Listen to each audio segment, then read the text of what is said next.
Welcome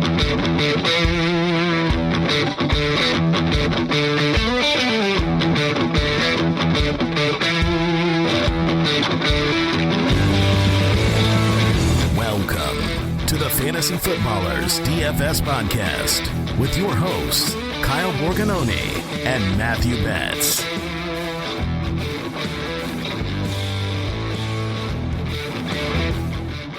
Welcome in, one and all. It's mid-July here, Fantasy Footballers DFS Podcast.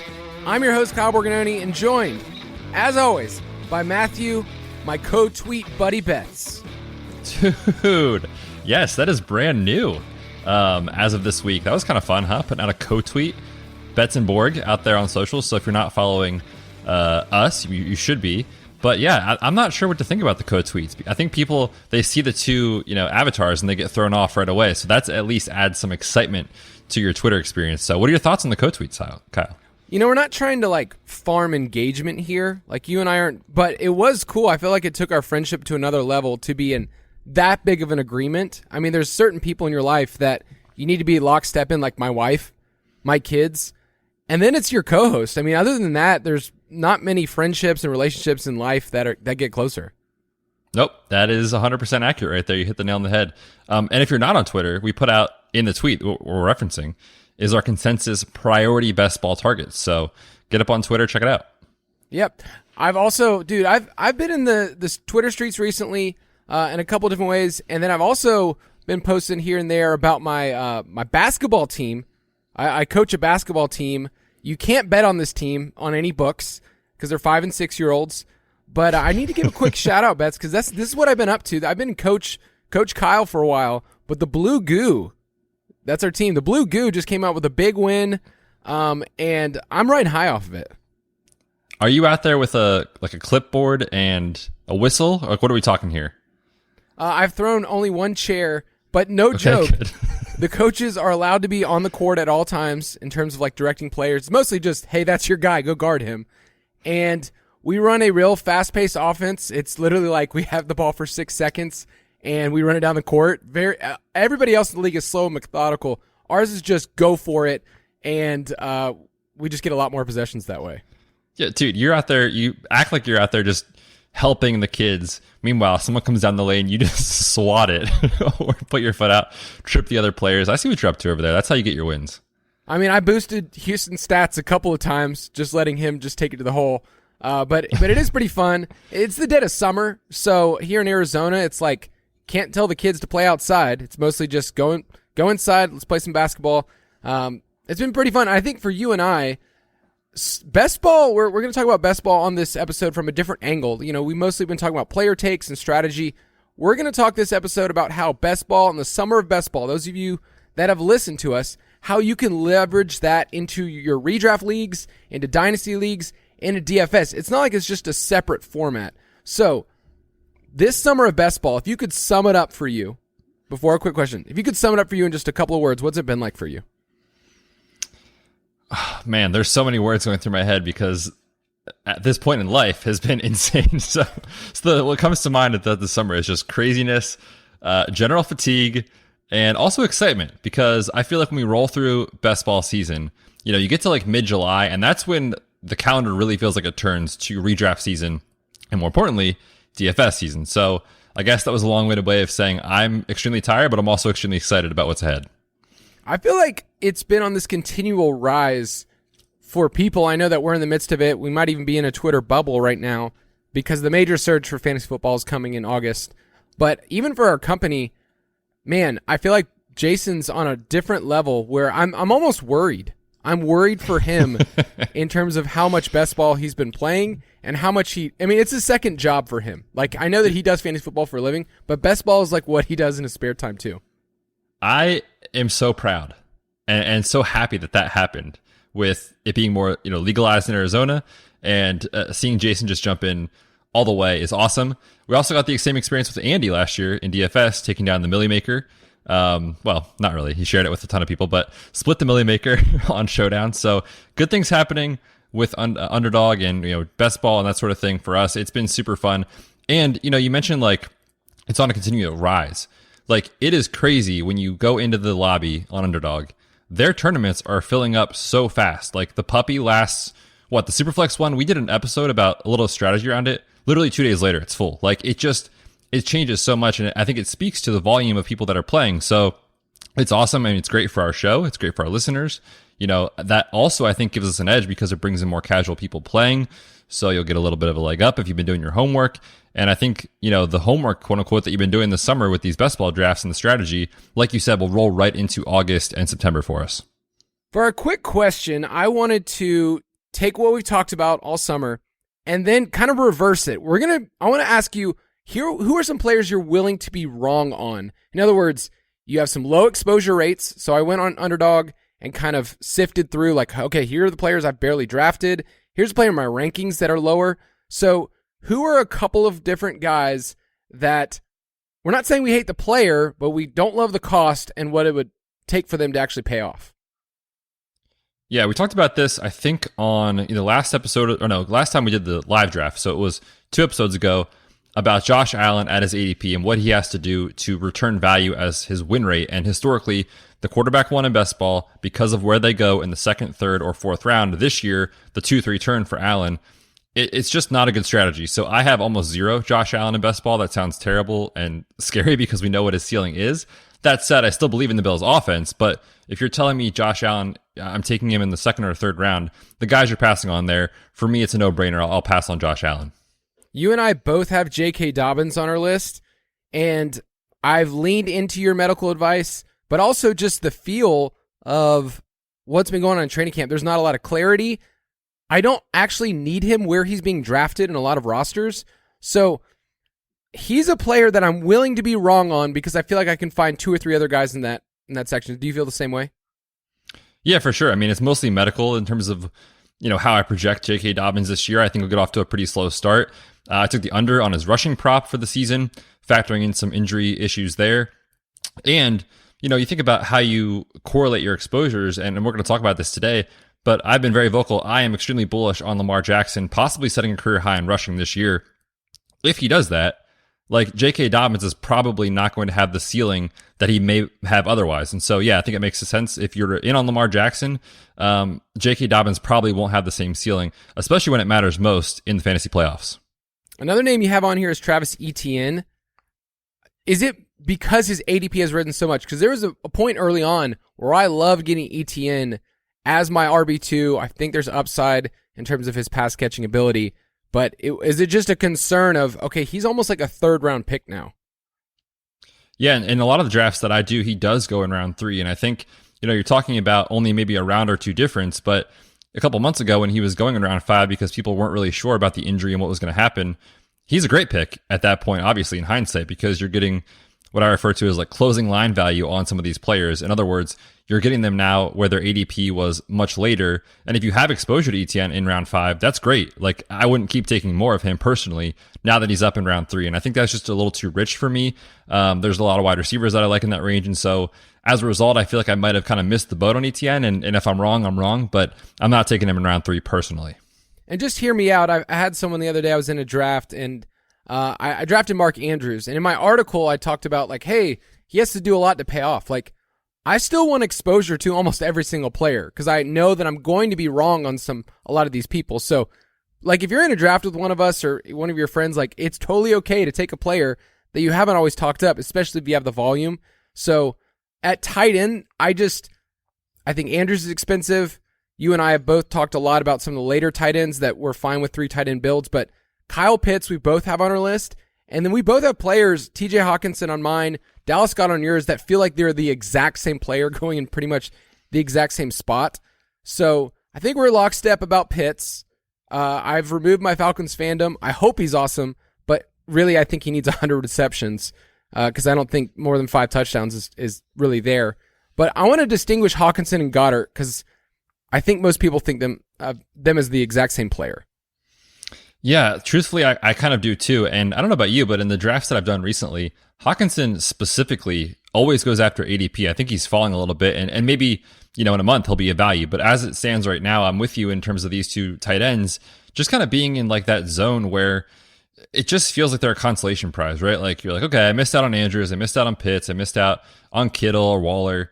So yeah, I don't want to wait for Hunter Henry. I'll take Hawkinson or Goddard. But the reality is, in terms of spike weeks, I don't see the same ability for these guys to separate from the later tight ends the way the early guys can. And so at that ADP, I'm usually taking an RB3. I'm taking a quarterback where these guys go.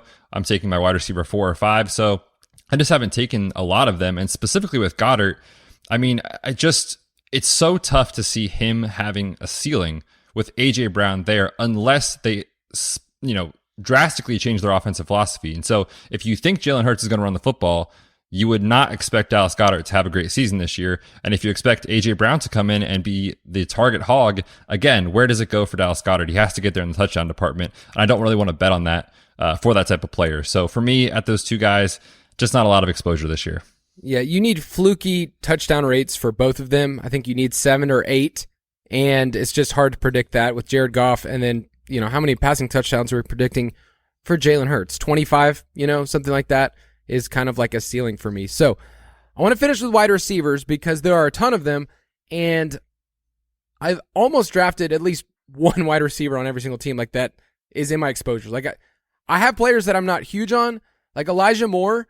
I haven't drafted him a ton, but I have a couple of teams, but he's pretty low in my exposure rates.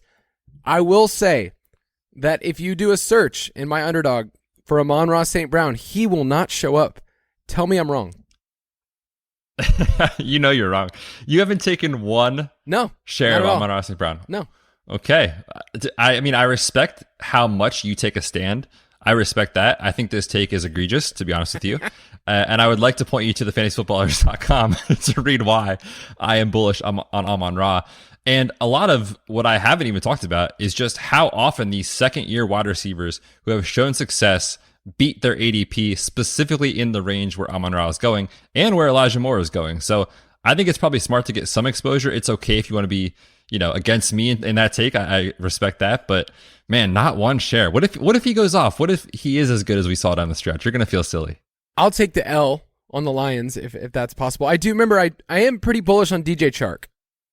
So if there's a reason why, if I've waited, that's part of it. Also, if I take Swift, I'm probably not taking Amon-Ra on those same teams. I'll probably end up having a couple of shares of him, but I still think that he's steamed up enough where it's not a guarantee. If this was full PPR, I would be a little bit more open. I think that's the kind of player he needs to be. He needs to be 90 plus catches, 100 yards, and he did that last year. I think it'll be a little bit different situation this year. But yeah, you and I get to put out our exposures, everything. We just had a facelift, you and I, to the Best Ball Primer. So you can actually see everything there in the Ultimate Draft Kit and the Ultimate Draft Kit Plus. If you want to be a part of that, I would highly recommend at this part of July, if you've been drafting blindly, if you just think I want to flush my money down the toilet, keep doing what you're doing. But if you really want to take this to the next level, you and I are still putting out Best Ball content all the time. I just put out an article about running backs that actually will hit your flex. So I gave about 6 running backs that I think if you draft them as your RB3, I think they could beat their ADP and be a valuable part. So make sure that you go to fantasyfootballers.com. And then, can I highlight one article? One more? Oh, please. You put out a player props article that you're going to add to throughout the rest of the offseason. So July, August, up into the beginning of the season. So you've looked at the markets, you've looked at the footballers' projections, which Andy, Mike, and Jason, that's a long process, and you've kind of taken a stance on some of these. So tell the people real quick, you mentioned the J.K. Dobbins one, any other bets you feel really good about, and just what you're going to be doing the rest of the summer. Yeah, it's been actually a really eye-opening process, and that led me to a second article, which probably by the time this podcast comes out, or maybe in a day or two after that, will be up on the site. I'm writing an article called 25 Things I Learned from the Fantasy Footballers projections, and so I'm looking and seeing what is changing year to year, and I'm using these projections against the market to see where are we lower or higher on than consensus. One guy that, and I love this bet as of now, is Mike Gesicki under 625.5 receiving yards. All of the ballers have 15 to 20 less receptions for Gesicki relative to what he did last year, and it makes a ton of sense, right? You look at the target competition he had last year is completely different compared to what it has this year because Tyreek Hill came over, And low-key, Cedric Wilson also came over into this offense. There was a report in The Athletic today actually talking about the tight end usage and how San Francisco's system values the blocking tight end, right? George Kittle is a monster in the blocking game. Mike Gesicki is not that. There's rumors in that report that he might lose early down snaps to Durham Smythe, Kyle. Durham Smythe. And so if he loses early down snaps, if he's only in there, on 50% of the snaps, can he get to his receiving prop competing with, those two guys for targets in Jalen Waddle and Tyreek Hill? I have my doubts. So give me the under there on Mike Gesicki, and you'll find a bunch of other ones in the props article. Yeah, just to vent a little bit about Mike Gesicki. I know he's your boy, Penn State guy, super athletic. We respect that. Their offseason moves are so curious about franchising him, signing a slot wide receiver in Cedric Wilson, a big tall one, which is what Gesicki is. And then on top of that, you think about all their other personnel changes of what they've done, bringing in Tyreek. And then you mentioned Durham Smythe. We're not even talking about Hunter Long, a player that they spent a third-round pick on this past year. Yeah, the system that they have in Miami, if we're trying to copy and paste what they did in San Francisco, it's just not going to work out for Gesicki in the same way that's going to pay off. And so in a format like this, it's half PPR, I don't think he's going to see the volume. You need an outlier touchdown season from him, and I think the better bet is to make on Tyreek or Jalen Waddle. So yes, I'm totally fine with that under. You're going to be continuing to add to those throughout the offseason, so check that out on the Fantasy Footballers website. But if you're here to talk best ball. Best Ball Bonanza. You and I have been talking best ball for a couple of months now, right? Couple years, dude. Couple years. And, we've talked about a lot of things this summer, particularly. We did a live draft. That was super fun this past week. And what I really want the people to do is to stick it to you, Betz.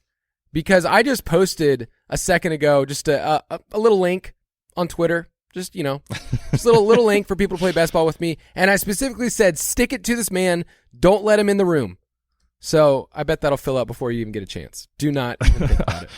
Do your job. I'm looking right now. Let's see. I literally posted it like 30. Is it really? Yep. I literally posted it 30 seconds before. Okay, perfect. Good. You have no shot. We're good to go. Today we're going to be talking about how do you leverage best ball and the best ball mindset into redraft and into DFS, because best ball is its own format. It's its own world. And for both of us, I think we look at players through the lens of how they can work in best ball. For instance, you and I love Mike Williams because I don't have to deal with the ups and downs, right? And you did some research about volatility. We had Matt DeSorbo on earlier this summer. I don't have to worry about the headaches of that. Now, if you go into redraft formats, if you go on Sleeper, Mike Williams routinely is going in the 5th, 6th round, where in best ball, you and I are making that decision in the 2nd, 3rd round, right? That 2-3 turn is where Mike Williams is usually going. So how do we take the mindset of best ball and how does it actually affect us in these different areas? And the first thing that we're going to talk about, we'll talk about 5 different things for those taking notes at home, is this is a market for us to watch because people are putting their hard-earned money on this and mostly flushing it away because in best ball there can only be one winner.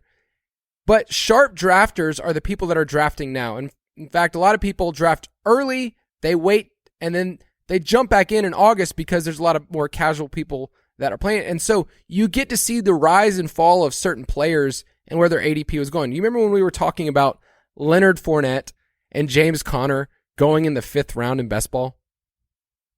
What a time to be alive. And Aaron Jones in round 3 is another guy, right? And now things have changed a lot. So yeah, if you've seen these trends, if you've been drafting since May or June, and now obviously we're in mid-July, you're going to see so many guys rising and falling, and usually there's a lag in redraft ADP. And so, yeah, if sharp people are putting their hard-earned money and saying Mike Williams is probably valued in the 3rd round of best ball leagues, like he's probably a great pick in round 6 on Sleeper or wherever you're drafting. So I think that's the best way to use the market right now. And obviously you don't have to take these players there in your home leagues or, whatever draft. Like you get to observe the market and say to yourself, is it worth it? Gabriel Davis, right? We just did a mock draft here on Footballers. He went in the 8th round. Like, you're lucky to get Gabriel Davis in the 4th round in a best ball draft, but there's no way you're going to have to take Gabe Davis in the 4th round. I can see it where Gabe Davis is going to be the hot name, and he's going to be the one that, is going to be talked up. Like, you're going to see him in printed out magazines and everything else that are already in the stores, maybe out of date. And in our UDK, we talk it up. Jason's a huge fan of Gabe Davis, but you get to see how the market functions, and there's just players like that you get to see. So a lot of late round tight ends that we've talked up, Cole Kmet, I think, is going to be that player in redraft leagues that, kind of gets steamed up towards the very end. He's still going as tight end 14 in best ball, and he's a great late round pick, especially in PPR leagues. But it's a great thing. You get a market to hold on and really just look at and be able to, observe. Like that's a gift, and you only get to get that in the summer. So any last thoughts on best ball and best ball ADP? I think too, we're just talking about it in terms of, how it relates to redraft. I think we can also use the market to almost project early season DFS range of outcomes, right? Like, there's a reason people are so excited about Mike Williams and Gabe Davis in best ball, and it's because we know they can give us those spike weeks. Well, if the market is telling us, like, these guys are now worthy of a third or a fourth round pick, don't you think early in the season we might get a discount on their salary on DraftKings in relative to their upside of what maybe they could do? So I'm also thinking about that, from a completely different lens as well when we look early season DFS. Now, that said, we know that we generally get overconfident in projecting players early in the season, which is why week 1, week 2, I love playing GPPs and fading cash a little bit and just embracing, the variance. But I do think it's helpful to kind of understand, what is the consensus? Where are we going with this thing? And really, what's the range of outcomes? Because that's what it's all about. I think in terms of, you and I talk a lot about forecasting, right? We talk about looking out at something really far away and starting your opinions and everything else. That's what we're doing for something that's right around the corner. And best ball gives us a little bit more information to work with. Think about it. How much of what we're going to do in August and September is based on the mistakes that you and I made in May and June? Like, we got to get a lot of mistakes out in terms of our drafts. Like, what was I thinking? There's drafts where I took a player way too early and his ADP slowly declined. So yeah, we get to think that out.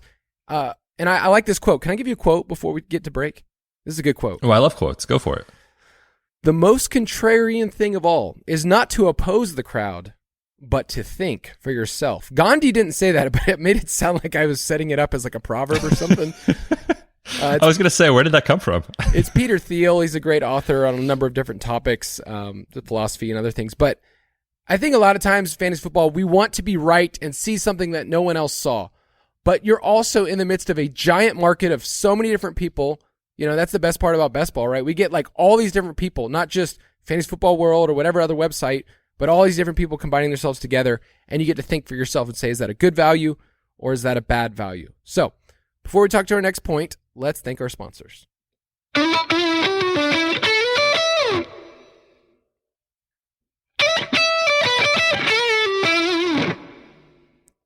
So point number 2, best ball and your player takes and everything else gives you a chance to think about players and their ranges of outcome. In our projections in the Ultimate Draft Kit, we give a final data point that says this is the median outcome for whoever. Let's just throw out a random player. I don't know, Chris Olave. Chris Olave in our projections is probably going to show up, depending on your side. He's wide receiver 46 in Underdog Best Ball, but somewhere in that range, 40 to 50, and that's the median outcome. But Betz, what do you think are the ranges of outcome for this player? Yeah, let's talk about the best case scenario, right? Michael Thomas is not the same. He either misses games, he just comes back and is ineffective, he can't earn targets the way he used to with Drew Brees, Alvin Kamara gets suspended, whatever that situation is. If things break right for Chris Olave, that wide receiver 46 tag that you said will look silly. He could easily finish as the wide receiver 24 or something like that if things break right for him. At the same time, we've seen Michael Thomas just be awesome when he's healthy, right? If he comes back healthy, who's to say he can't earn a 30% target share again and Chris Olave finishes as wide receiver 65, right? Those both are possible. And so I think that's really difficult because you have to ask yourselves, what are the ranges of outcomes here? And I personally like to think about things in best ball. We talk about this all the time, more upside than anything. If I get it wrong, I get it wrong, and that's okay because we're not playing for like sixth place. We're playing, for top 3 finish or top 2 if you're on these tournaments. So I think about that range of outcomes probably more optimistically than I probably should. That's just my personal philosophy, though. Yeah, and I'm obviously super bullish on the player himself. I just think I get to sit and think about that when I'm looking at a player. When you're looking at a build, right? In a lot of best ball rosters, you're drafting 8-9 wide receivers. You're asking yourself, what could this player be for my roster? What's the ceiling outcome? I'm sad that you said wide receiver 24 because I actually think it's higher. Yeah. You think so? What's the highest you think Chris Olave can finish? I think Chris Olave could finish as wide receiver 15. Not 14? Okay. Don't talk me into it. And that's simply because, our recent rookie wide receivers have not helped us out when it comes to projections, right? Jamar Chase, I did not have in my range of outcomes wide receiver 5 last year. I may have said he could have finished as a wide receiver 1, in top 12, but that outcome for him and Burrow was not something that I thought could be there. And I drafted those two. I had a couple of teams where I have Chase, Higgins, and Burrow. I remember one team specifically in best ball. I look back, I was like, man, that team was awesome. It had McCaffrey. So it was dead. It was dead right away. But yep. Did you have that in your range of outcomes for him? No, not at all. And I think anyone that thought that was possible is probably lying.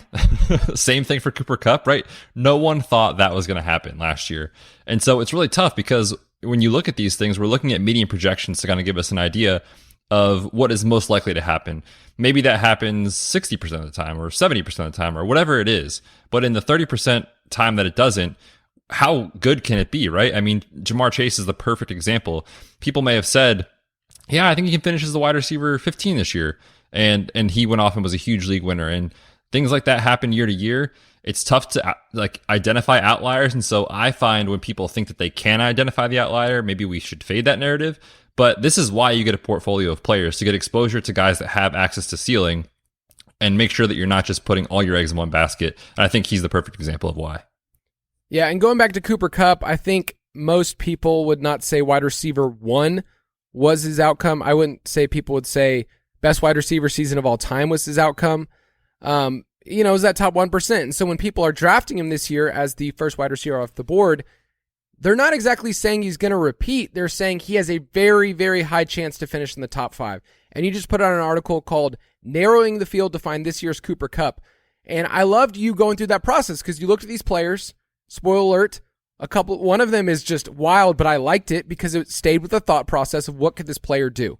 And that's just what you want to do with anyone. It gives you that opportunity that when you stare at tons of players that you know you're going to be wrong, you ask yourself. So just a little peek behind the curtain. We had a conversation about something we could add next year to the Ultimate Draft Kit. And one of those was just talking about what is a ceiling outcome for each player, specifically wide receivers, and kind of walking through our projections and then giving people the understanding of what volatility looks like and a ceiling outcome for that player. So at least you could say, hey, I'm drafting Cortland Sutton. And Cortland Sutton right now is being drafted somewhere between wide receiver 15 to 18, somewhere around that range. What would you say his ceiling outcome could be this year if he's the number 1 for Russ, Jerry Jeudy's just meh, and he ends up getting double-digit touchdowns? I mean, look, he's in the article as narrowing the field to find this year's Cooper Kupp, and he fits a lot of, it's crazy, a lot of the same categories that I use to identify, could we have seen Cooper Kupp's season coming? Not really, and that's why he was going so late in ADP, and he went in the same range as Sutton is now. So if things break right, he has an outlier touchdown season. Maybe he and Russ are eating breakfast together every day like Cooper Kupp and Matthew Stafford. I mean, he could finish as the wide receiver 5. I think that's definitely in the range of outcomes. I don't think he can set the records that Cooper Kupp set because no one probably can in a very long time. But yeah, if he finishes inside the top 10, that's definitely in the range of outcomes. I think that's definitely possible. All right, before we get to our third point, I just want to stop here because I'm actually on the clock in that draft that I posted that you're not in. Oh, fun. This is great. I'm so happy for you. So do you want to give me some advice? I heard Le'Veon Bell is coming back and he's a great target in round 1. See, I have him in my MMA league, my Dynasty league. Who's on the board? Who you got? So I'm the 108, and right before me at the 107 was somebody I would have taken from Aaron Larson, one of our writers. He took Dalvin Cook there. So ADP has basically been, everybody's been taken. Right now on the board is Derrick Henry, Stephon Diggs, Najee Harris, Devontae Adams, Travis Kelce, CeeDee Lamb. I don't love taking Henry. I've been much lower on Najee, so I'm at this point where I usually end up taking either Diggs or Devontae here. I do too. And I think if you look at our consensus rankings, it would be Steph Diggs. Okay, thank you, because I should probably consult those. You should. They're in the UDK. They're a great product. All right, going on to our third point. Best ball doesn't just help us think about players, the market, range of outcome, but also helps us think about how a player's performance affects their teammates. And we think about this a lot in DFS, right? If this player's going off and this other player is highly rostered on the team, that gives us a point of leverage. But how would you communicate this, Betz, in terms of player performance and how it affects their teammates?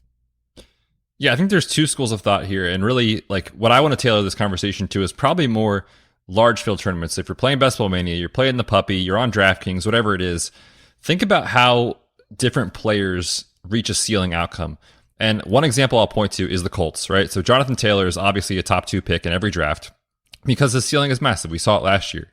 But think about how that team is going to succeed if he is worthy of that pick. If Jonathan Taylor has a top 2 season as he's going in ADP, then in theory, Matt Ryan and the wide receivers probably are not going to have as good of a season. And so what I'm saying is I'm taking Jonathan Taylor to be a top 2 running back. That means Matt Ryan and Pity City probably won't return value on their ADP in these tournaments. And specifically what I'm looking at is weeks 15 to 17. Show me the money. This is where it is in Underdog. Nothing else matters. This is where all of the money is. And so you're looking at your teams and you're saying, if this player hits a ceiling performance for 3 straight weeks, what happens to his teammates? If Jonathan Taylor goes off in the fantasy playoffs, Matt Ryan is not going to help you win money. And so I'm not stacking Matt Ryan with Jonathan Taylor in Best Ball Mania. There's no reason to do that. You should be thinking about how these teams and players will correlate with one another. And I just want to put a specific example on it because I think it highlights it perfectly.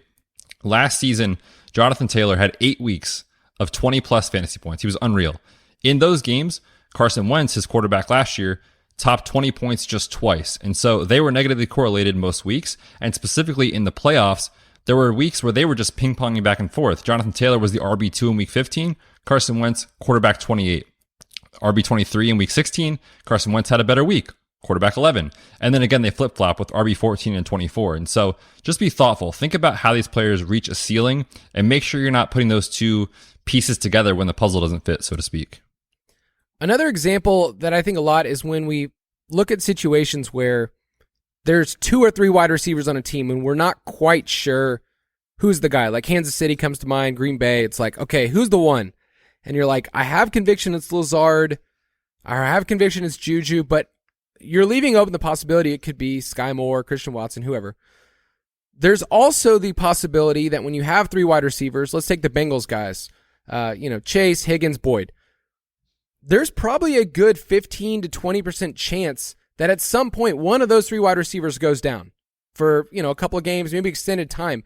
And how does that affect other people? So you're thinking about that in redraft, but you're also building that in terms of the range of outcomes for players. Like clearly Tyler Boyd is a player that we would say, wow, he doesn't have a really high ceiling. He's kind of just the third option in that team.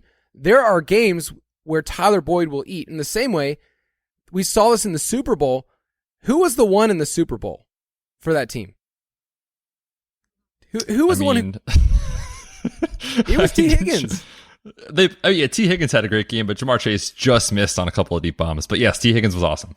I was trying to lay it up for you because in our DFS show, we were over the moon about T. Higgins. We absolutely were. But honestly, all I can remember is Evan McPherson field goal props. That's all I could think back to.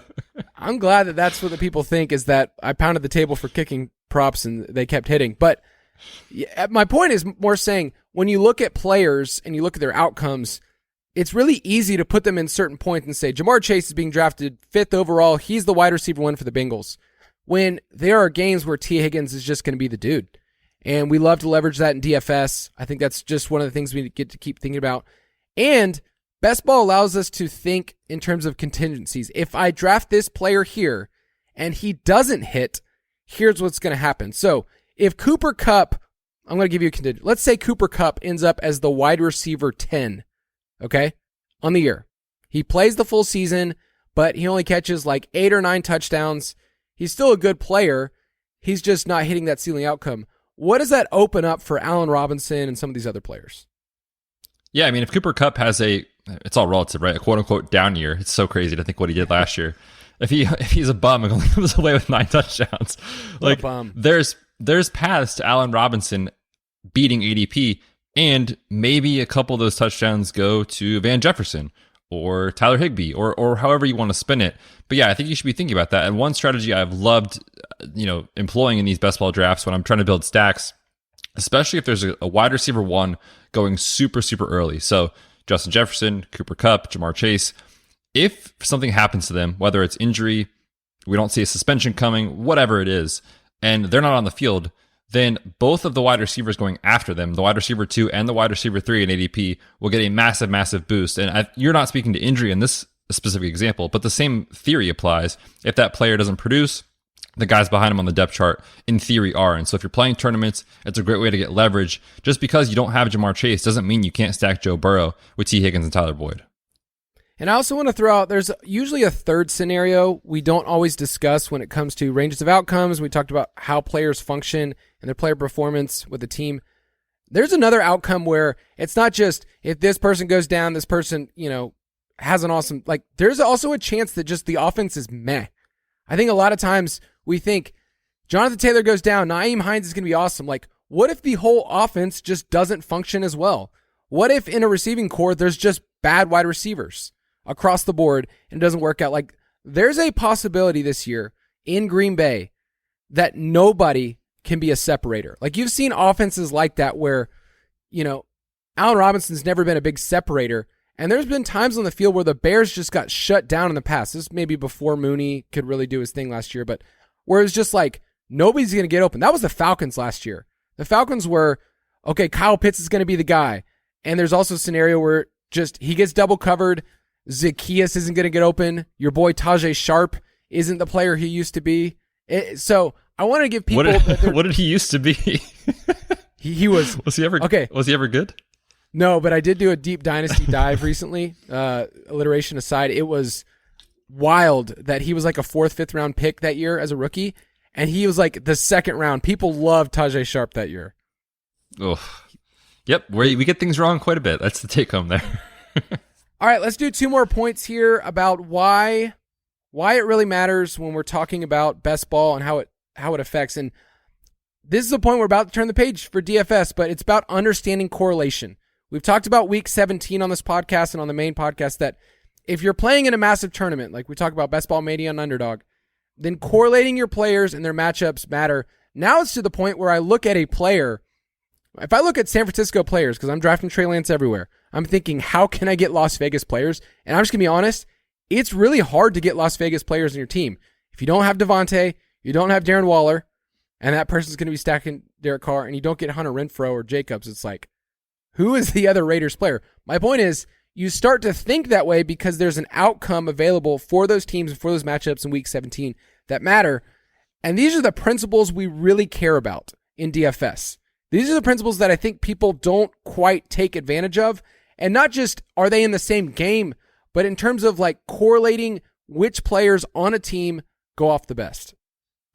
Yeah, and that's really taking this thing to the next level because it's so easy to look at the Week 17 schedule and say, oh, okay, I just need, like you said, I just need one Niner and one Raider, and I'm good to go. Well, maybe not. If you have Josh Jacobs and Elijah Mitchell, those 2 running backs, historically, of course, anything can happen in one game, but historically, we wouldn't say Josh Jacobs, or they haven't used him that way in the receiving game. If he's not a receiving back and Elijah Mitchell on a run-first team is not going to catch a ton of passes, there's a really good chance those 2 players can't correlate the way we want them to for their ceiling. And actually, I put in our show doc here a chart from Hayden Winks from Underdog. He put out an article recently looking at this concept, and he looked at the ceiling weeks of when it matters for the playoffs. And really, it's not surprising, but the strongest correlations we're between, a team's wide receiver 1 or 2 and the opposing wide receiver 1 or 2. And so, yeah, you're looking for games that can shoot out. You're looking for those high scoring environments. And so I really want to be mindful of that when I'm trying to find these week 17 stacks. We have some content on the website where we talk about some of this correlation. You can see the full chart too, and we'll display some of that. But that'll be a concept once we get into August to do a deep dive, because we've talked about it more on a season-long perspective, right? Like I brought up how last year Diggs finished, wide receiver 7, 8, whatever it was. Allen was the quarterback 1, but they actually technically had negative correlation over the course of the season. Now, there was a couple of games that was beneficial, but we care about in DFS one game at a time, and what do they tend to do? So, if it's running back in the same game, whatever it is, we want to care about how those players work and how they function and how the other players on the other side can actually be good bringbacks. So correlation is something that you go on forever, kind of like looking at like who correlates with who and what you could do and what if this person goes off. We want to look at the simple principles that you can look at. We have data from 2015 from DraftKings on that we'll definitely get to share once we get in August. I'm actually back on the clock. Can I get one more thought? The amount of FOMO right now is not healthy. I'm concerned for myself. Okay, so I accomplished my goal. Yes. What I love is that I did a slow draft and we're like blazing through the second round. Like these people don't want to mess around. No one's working today. Let's be honest. I really wonder, I question if you and I are actually working in terms of what we do. If people ask, what do you do? Well, draft best ball teams. And I'll just say this. We have a lot of fun. Betz and I work hard. I think everybody around here works hard, but also sets ourselves up to not take ourselves too seriously where like we're curmudgeons. But the people that are into DFS and they're into best ball and they are on the Discord channel, dude, they love to draft. Like I'm kind of worried about them. It's pretty impressive, dude. Like I'll hop in there and there's people asking questions about, here's my roster, who should I pick next? I'm on the clock sort of thing. And it's nonstop. So it's super fun to have that community going. And yes, I think that as a result of that Discord community, the productivity at everyone's work is probably going down. So sorry, not sorry. I already took CD Lamb. I'm sorry. I love it.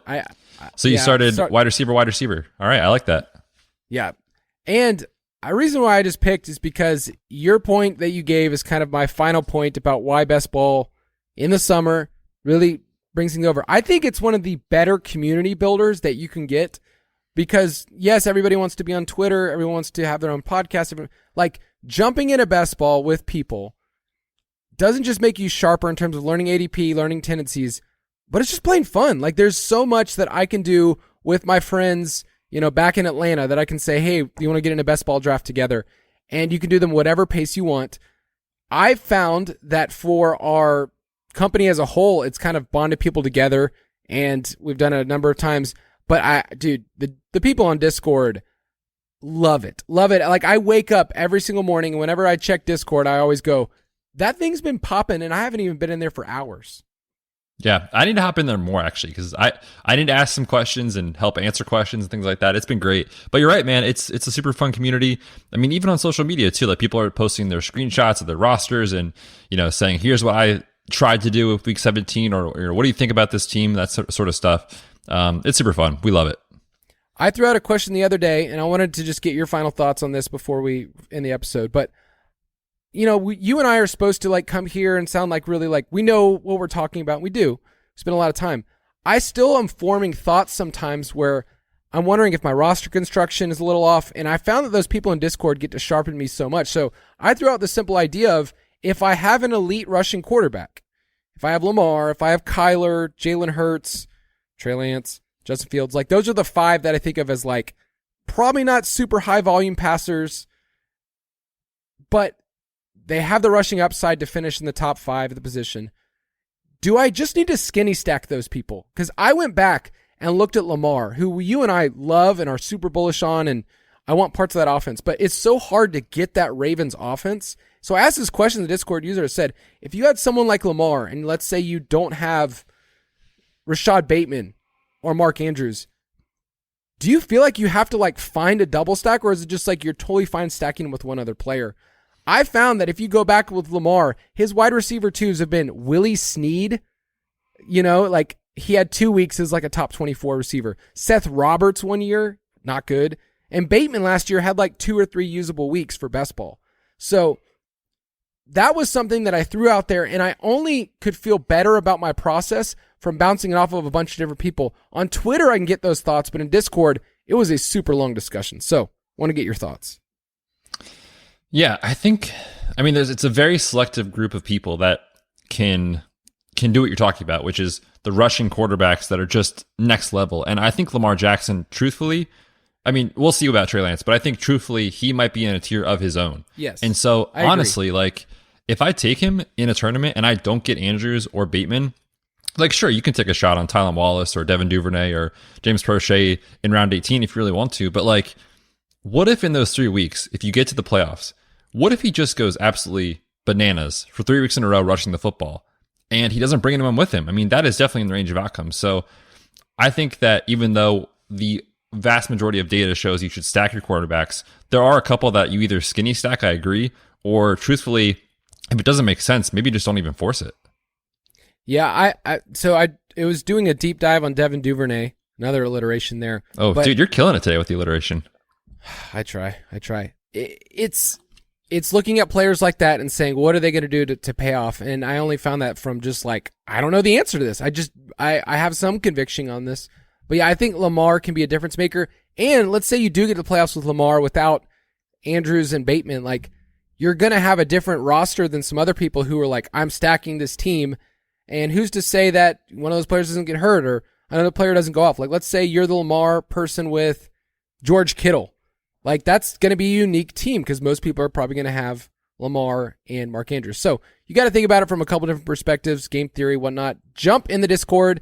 If you want to be a part of that, feel free to message Betz and I on Twitter. Betz is at the Fantasy PT. I am at Kyle_Borg. But Betz, why don't you sign us off right now? I would love to. This was fun, man. A little bit of a different show, kind of just getting our thoughts out there about correlation and that sort of thing. You can really take your best ball teams to the next level. Get ready for redraft. Get ready for DFS right around the corner. We'll see you next week. Have a great weekend.